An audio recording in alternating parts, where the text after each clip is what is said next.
আসসালামু আলাইকুম। আপনাদের সবাইকে হাফ মিনিট রেসিপির পক্ষ থেকে শুভেচ্ছা অভিনন্দন। আমার বাবলু সোনার এই যে সর্বপ্রথম যে গাছ লাগিয়েছিলেন চেরি গাছ, বিদেশি ফল, আমার বাবলু সোনার ছাদ বাগানে আম্মুর ভীষণ পছন্দের এই গাছটা।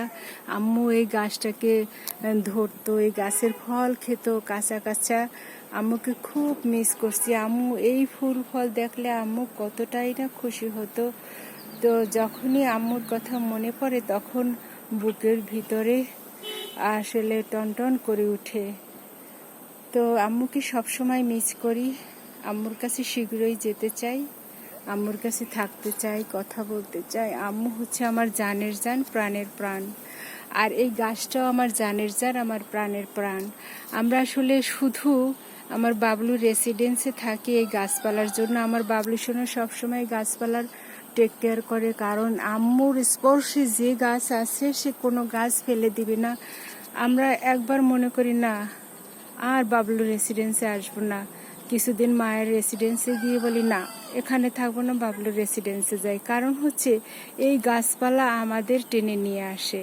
আর প্রচুর পরিমাণে দেখুন ফুল আসছে, ফল এসে গেছে। আমরা 1 মাস হয়েছে এসেছি, এর মধ্যে একবার ফুল ফল হয়ে গেছে। তখন একটু পরিমাণে কম ছিল, এবার আমার বাবলুকে দেখে দেখুন কি পরিমাণে হাসতেছে। আমার খুব ইচ্ছে ছিল, আমি যখন অনেক সময় আমি ইউটিউবে সার্চ দিয়ে বিদেশের গাছ টাছ দেখি, চেরি গাছ দেখি। যখন আমি বিদেশের চেরি গাছ দেখি তখন বিশেষ করে আমেরিকায়, তখন আমার মনে হয় যে খুব যাই গিয়ে একটা দৌড় দিই, কারণ আমাদের ওখানে আত্মীয় থাকে।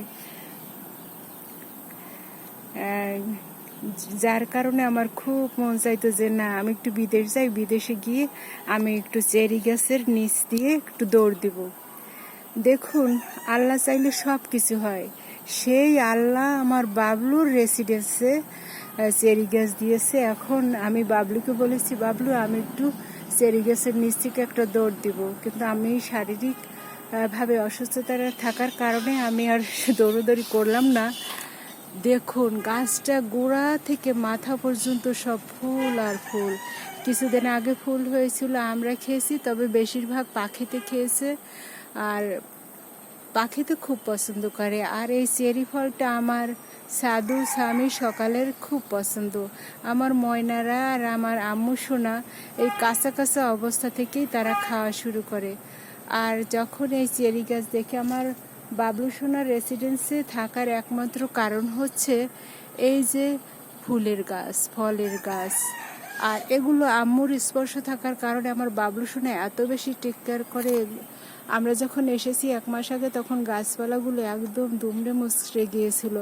আমার বাবলু সোনা খাবার দেওয়ার পরে দেখুন কত সুন্দর হয়েছে গাছপালা, ভীষণ ভালো লাগছে।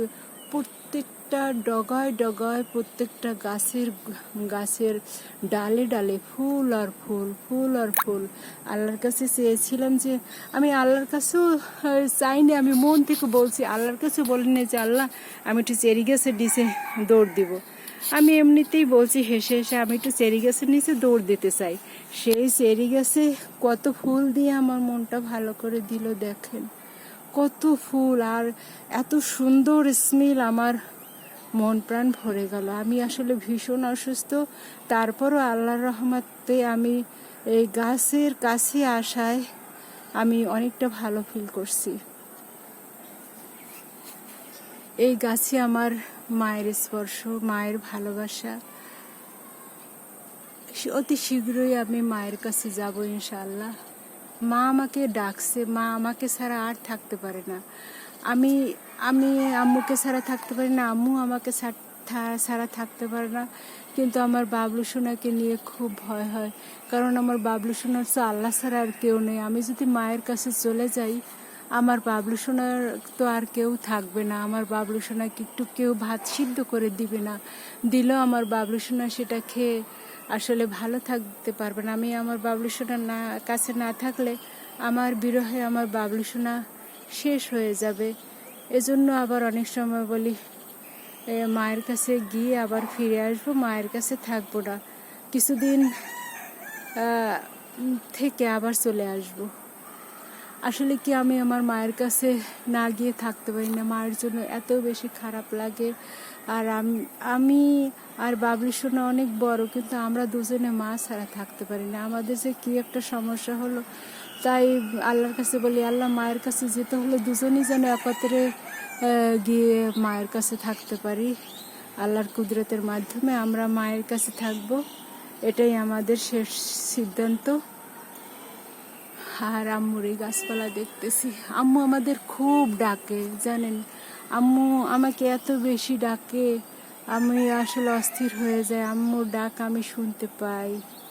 এদিকে আবার আজরাইলও আমাকে ডাকে, আমি আজরাইলেরও ছায়া দেখতে পাই মাঝে মাঝে জানেন, আজরাইলেরও আমি ছায়া দেখতে পাই মাঝে মাঝে। আর আজরাইল তো প্রতি 5 বেলা নামাজ পড়ার সময় নামাজে আসে, তখন আমি ছায়া দেখতে পাই। তারপর আমি মাঝে মাঝে কঠিন করে ছায়া দেখতে পাই আজরাইলের। আজরাইল কখন এসে আমাকে আমার চোখের মনি উল্টে দিয়ে যাবে, তখন আর আপনাদেরকে ভিডিও দিতে পারবো না। যখন আমি ভিডিও দিতে পারবো না, তখন ভাববেন যে আজরাইল আমার চোখের মনি উল্টে দিয়ে গেছে, কারণ আমি পৃথিবীতে আর নাই। কারণ আমি পৃথিবীতে যতদিন থাকবো ততদিন আমি আপনাদের সাথে যে কোনো ভিডিও শেয়ার করবো, কারণ আপনারা হচ্ছেন আমার প্রাণ। আপনারা না থাকলে কি আর আমি এভাবে ভিডিও করতে পারতাম? কারণ আপনারা আমার ভিডিও দেখতে এত পছন্দ করেন, আর আমিও আপনাদের ভীষণ ভীষণ পছন্দ করি। আর দেখুন, এত সুন্দর যদি একটা ফুলের ফলের গাছ থাকে, মানুষ খারাপ মনের মানুষেরও মন ভালো হয়ে যাবে। আমার তো ভীষণ ভীষণ ভালো লাগছে। অলরেডি আমি অনেক ছায়ার নিচে আমি আম্মুর রাইস কুকারে খিচুড়ি চাপিয়ে দিয়েছি। তো খিচুড়ির কি অবস্থা আমি জানি না, আমি তো ছাদ বাগানে এসে বক বক করতেছি, কিন্তু আমার এত ভালো লাগছে। এই ফুল আবার বেশি দিন থাকে না, আমার কাছে এত বেশি ভালো লাগছে। কত ফুল, শত শত ফুল। মন মানসিকতা ভালো থাকলে আমি চেরি ফুলের মালা গাঁথতাম। একটা গান আছে না, ওগো বিদেশিনী আমার শিউলি নাও, তোমার চেরি ফুল দাও, দুজনে প্রেমে হইরিনি। তো সেই গানটার কথা খুব মনে পড়ে গেল। যেহেতু আমার গলায় সুর নাই, সুর থাকলে অবশ্যই আপনাদের সুর দিয়ে আমি গানটা শোনাতাম। দেখুন কত সুন্দর ফুল, মাশাআল্লাহ।